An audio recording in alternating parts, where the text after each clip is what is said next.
even with the best of intentions, but armed only with the knowledge we got decades ago, or even yesterday on YouTube or AI, we could be getting it all wrong. Look, if you're not getting the results that you want and think you deserve for the effort you're putting in, or in fact, you have a little niggle, a little hint of an injury coming, this is for you.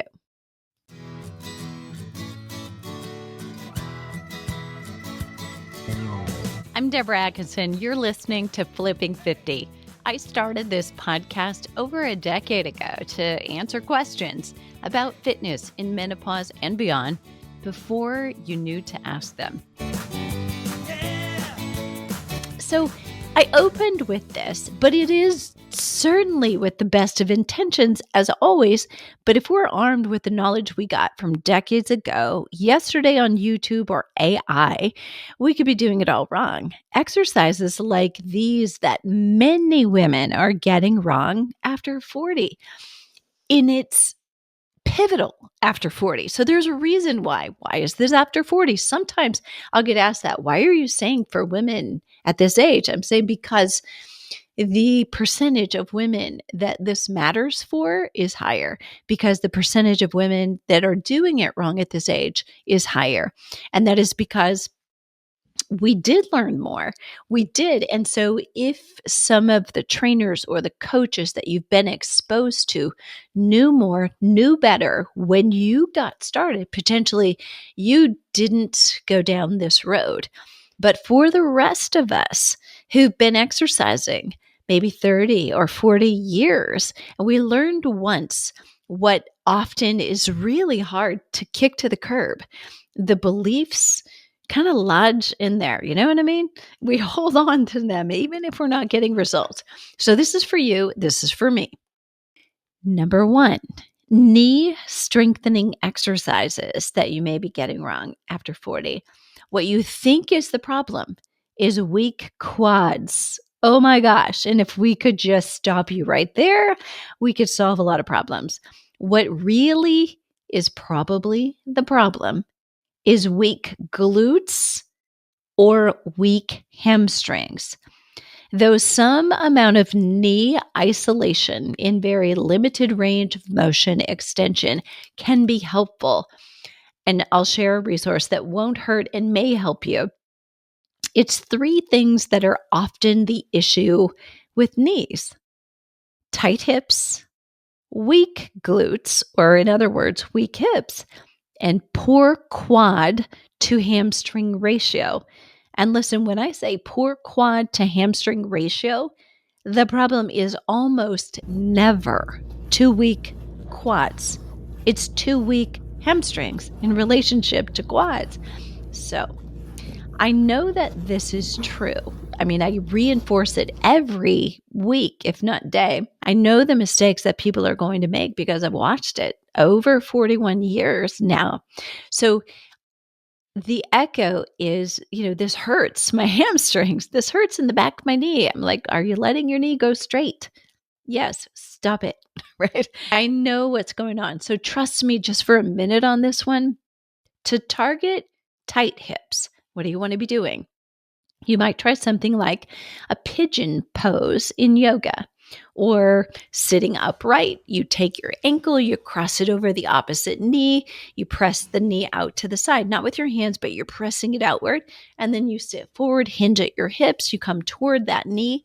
That's a good piriformis stretch for the deep muscle in your hip. If you have a power plate or whole body vibration of a different kind, I'll do my pigeon pose on my vibration plate for kind of an extra benefit. It increases the circulation. To target weak glutes, small isolated exercises are your first stop. I want you to be able to do squats. I want you to be able to do deadlifts. I want you to be able to do lunges. I want you to be able to hike up a mountain and come down. But if we can't wake them up first, that is not what's going to be doing the work. And doing those other exercises may actually rush you to an injury. I'm going to say that again for the people in the back. This is really important. Doing squats will not necessarily help you target your glutes if we can't wake them up. I know it's called gluteal amnesia. I know some physical therapists will roll their eyes when they hear that term, but I'm telling you, it's it's a real potential thing. We have muscles that have really gone to sleep a little bit and they're not functioning because other muscles have taken over. Something is inhibiting. So you've got a muscle, potentially a hip flexor, inhibiting the action or the response of potentially a hamstring or your glute. And we know this happens. And we know it happens pretty easily because we sit a lot. So, to target your small glutes, those small isolated exercises are your first stop, not your last one, but your first one, meaning we need to wake them up. We need to help your brain connect to those muscles when you're not doing much so that when you are doing squats, we already called them to attention. You'll be reinforcing poor movement patterns. So, don't be afraid to back up a few steps. Do some real work. Even if you can lift heavy, it doesn't mean we always should. I'm going to say that one again. Even if you can lift heavy, you've proven it. It doesn't mean we always should. To isolate your hamstrings, strengthening them is important. Try some very small movements, shorter range of motion with lighter weight, potentially even just your leg to begin. Maybe the first thing you do. Second thing to do might be put an ankle weight on. And I am continually asked, what about ankle weights? Never, ever, ever while you're walking. Okay. That's not why they were designed. And if you're running, even more like fivefold what I just said. No, and no, and no, and no. However, isolating them can be very good if you're doing, say, long straight leg lifts from the hip. You're trying to activate the glute, or you're bending the knee at 90 degrees and you're doing a small lift in that way. Our glute challenge was built out in like 4 different phases, and the fourth one really means you're entering all the things that you thought traditionally, like the squats, the deadlift, the lunges, all of those things were it. But again, they're not it if you're not firing them. So you have to go back to the drawing board, and we start with some very small movements. You may be insulted by the things I started with, but I can tell you that, having designed this originally when I had done, say, 6 different Ironman and going back, and this was information content that was placed in a Flipping 50 TV episode. You'll find all those episodes, by the way, at flipping50.com. Free access. There's 39 of them. So if you two are out of alignment, which is a lot of times the reason why our hips are rotated, so our lower back is getting a little torque, the knee is giving you a little status. And it doesn't matter if it's your right knee or your left knee. We're going to use this apparatus on our left leg to engage that hamstring. And that is going to help to realign you, and your brain takes care of the rest. So you're never going to put it on your right leg and do the exercise. I know that seems strange to some of you, and probably to many of you who are fitness instructors, but this is a legit science coming back to what's the domino effect that happens in the body? What does the brain need in order to turn on better alignment and stop the rotation at the hip, which stops the imbalance from occurring? So a big issue for many in strengthening the hamstrings is the hip flexors have a reciprocal activation. That makes it challenging when we have that reciprocity going on to improve hamstring strength, because the stronger and the tighter hip flexor is always going to interfere. So that was number 1, right? Knee strengthening exercises. And I started with knee because I truly believe knees are one of the biggest obstacles for many people. I'm also going to do a full knee episode in coming weeks, so you can watch for that if this is a challenge for you. Number 2 is glute exercises that you may be getting wrong after 40. And this I emphasize in the knee discussion. Glutes are very, very important, especially for females. We have a wider hip box, meaning, the width from the outside of your right hip to your left hip and then you think about the width from the outside of your right knee to your left knee, we come in like a V, right? It means our knees take a little beating. The alignment isn't as great as a male whose the difference between hip width and knee width is far less. They're much more vertical.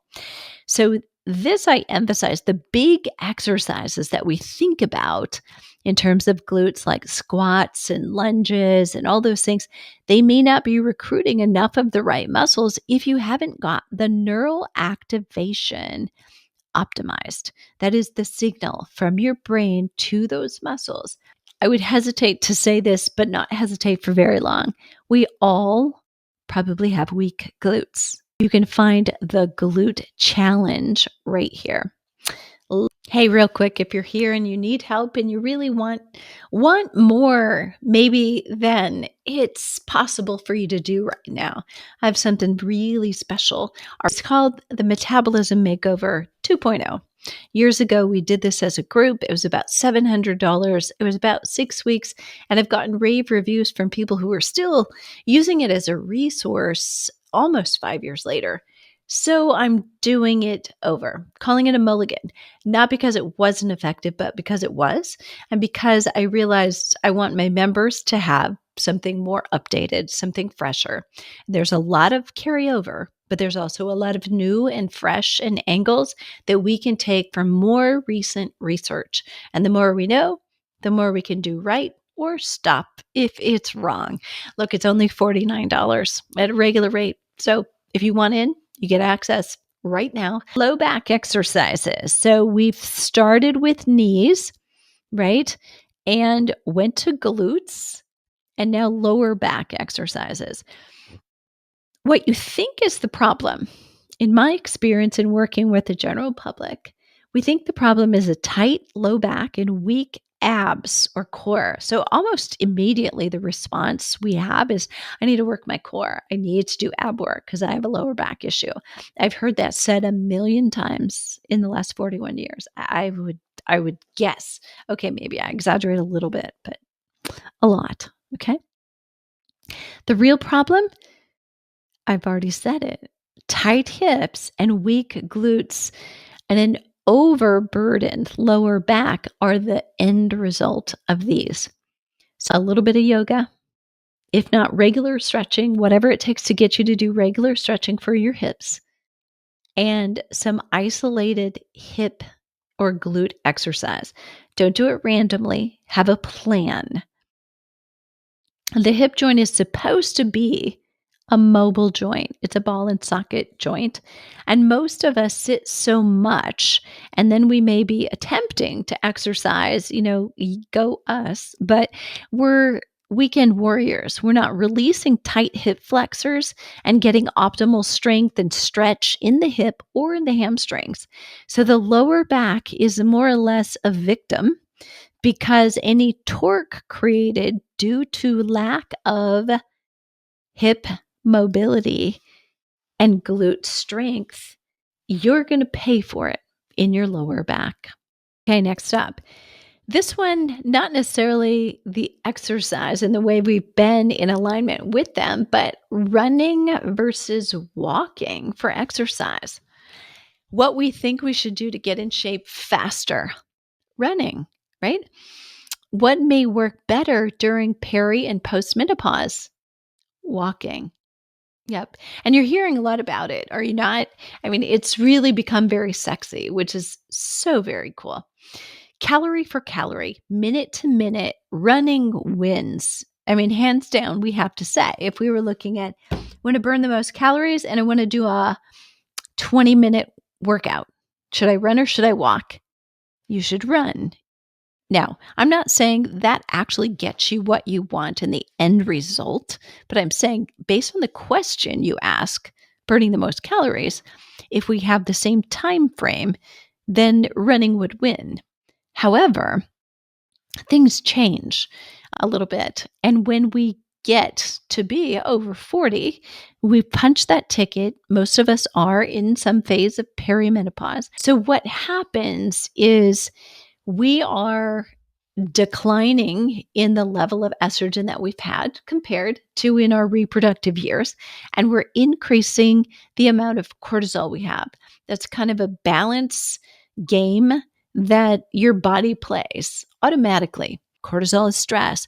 Stress and cortisol break down muscle, put us in a state where we have less muscle instead of more. Nothing good happens then. So, running in the middle zone, which is really what happens. If we start out slow, most of us still will have what we call cardiac drift. Your heart rate drifts. And even though you may feel good because you've kicked in all those endorphins and serotonin, but those of us who like running, we can very easily get caught and say, well, I wasn't working all that hard. I still felt really good. And yet you're elevating your cortisol level negatively. And if you stay at it for 45 minutes or so, you've probably tipped that bucket. And that negative effect on cortisol is going to stick with you the rest of the day. It doesn't go away.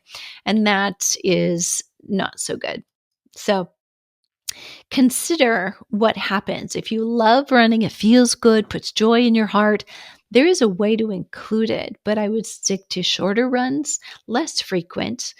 So maybe you do a 30-minute run a couple of times a week and do some interval training with your runs. It's a great way to get the fix of running and the feel of being a runner, and maintain some of the body aspects, the body positive aspects that you enjoy about being a runner without throwing your cortisol into the bus with those longer extended runs that there seems to be a sweet spot where a lot of people I like to go for a 5 or 6 mile run. Well, that's probably 45 minutes to an hour. And that's where you start to get in trouble. So for women, the biggest roadblocks to weight loss are a lack of protein and overall calories to support the muscle, too much cortisol worsening either anabolic resistance, that is your resistance to holding on to or gaining lean muscle mass, and long duration cardio sessions. So there you have it. So if you can keep it under where it's cardiovascular beneficial, but you're not breathing hard, then you're probably not also elevating your cortisol level. It's a much better place to be. And it is sometimes the accumulation of those steps that actually is a biggest needle mover for women when it comes to weight loss, decreasing belly fat, because what is really happening is we're decreasing your stress level. High intensity workouts you may be getting wrong after 40 as well. And this is the last one. How could you be getting that wrong? Because you've probably been hearing, but that's fat burning. That's what I need to do for visceral belly fat, isn't it? And it's actually not that. So if you're going to boot camp and you really are not getting the results you want after 40, I would say just stop. Do strength training. And if you are a good match for high intensity interval training, meaning you have no adrenal fatigue, you feel good, your energy is good, you sleep well, you have a good libido, you have a good appetite, but you don't have cravings, you function really well, you don't rely on caffeine. Okay, now you're a good candidate for HIIT. Any of those other things? Okay, so let's start there. But if you're doing it, do your HIIT sessions and do your strength sessions separately. True muscle fatigue based on the capacity to lift to your heaviest, or to true muscle fatigue, you're just tired overall, and you don't actually get to the highest level of speed or resistance with that aerobic interval. It's actually an anaerobic interval, but you don't reach the same speed. You're just tired again from having not recovered from the last thing you did. So what it is a frenzy. The intensity should be this exercise. I'm going to do this hard to fatigue, muscle fatigue, and really get there. And then over here, when it's time for me to do my interval training, I'm going to go as hard as I can to breathlessness within 30 seconds. And then I'm going to totally and completely recover. I'm not going to mess them up. I'm not going to put any mud in the middle. It's going to be very clear. I'm either working or I'm recovering. And that is one of the biggest assets for women. So body composition is not really improving for the better. So I hope that was helpful for you. It's great to love them. And if you do love those kinds of workouts, it's okay to throw that in. It's like having dessert once in a while. That's okay too. Just don't do it every day. Don't do it for breakfast, right? Just do it once in a while, realizing this is not the absolute best thing for me, but it sure was fun, right? And then be done with it for a bit. Okay. All right. We mentioned a lot of resources in this episode and it went fast. I'm going to do a quick recap of these 5 mistakes, and they're the major ones that I see across the board in women over 40. And number one is knee strengthening exercises. We often think we need to go right to the knee. Probably not. The second thing was glute exercises we may be getting wrong. The next thing is low back exercises. Then it was running versus walking. And last but not least, high intensity workouts. And how are we getting those wrong? So if you would love further explanation, you want to learn a little bit more about metabolism, I'm putting links to all of the things I alluded to. The glute challenge, if you're interested in that, you know you've got weak glutes, they're not firing. Protonics, what I'm using to improve my challenges with my right knee. Your challenge could be with your left knee. Doesn't matter, but it is kind of the same deal. So I'm really struggling with this and it's really bothering me. But Protonics has been a game changer for me, and I think it might also be for you. And so I'll put a link to that. The metabolism makeover I mentioned. And that is really great for continuing education, for going through it. As you do each module, treat it as if we're live. We're not. So it's very convenient for you. What are you waiting for? Let's start flipping 50 today.